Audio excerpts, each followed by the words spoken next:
Social media app ٹک talk پر پابندی کے لیے لاہور ہائی کورٹ میں آئینی درخواست دائر کر دی گئی۔ درخواست گزار نے موقف اپنایا ہے کہ آئین کے آرٹیکل 5 کے تحت ہر شہری پر ریاست سے وفادار ہونا لازم ہے۔ ٹک ٹاک پر مسلسل فحش مواد اپلوڈ کیا جا رہا ہے۔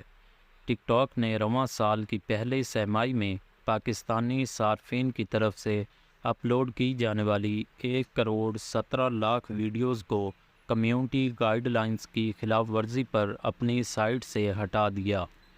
حکومت کا دعویٰ ہے کہ ان ویڈیوز کو ہٹوانے میں اس کا کوئی ہاتھ نہیں، بلکہ ٹک ٹاک نے پاکستانی قوانین کے تحت کمیونٹی گائیڈ لائنز تیار کی ہیں اور ان کی خلاف ورزی پر ویڈیوز ہٹا دی جاتی ہیں۔ تاہم ماہرین کے خیال میں پاکستانی حکومت کی معاونت کے بغیر اس طرح کی ویڈیوز کو ہٹانا بہت مشکل ہے۔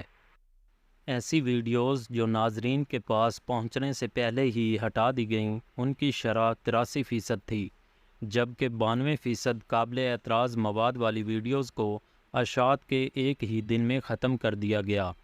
وزیر برائے انفارمیشن ٹیکنالوجی سید امین الحق کا ہمیشہ سے یہ موقف رہا ہے کہ سوشل میڈیا پلیٹ فارمز کو مثبت سرگرمیوں کے لیے استعمال کیا جا سکتا ہے، لیکن بدقسمتی سے اس کا کچھ منفی استعمال بھی کیا جا رہا ہے۔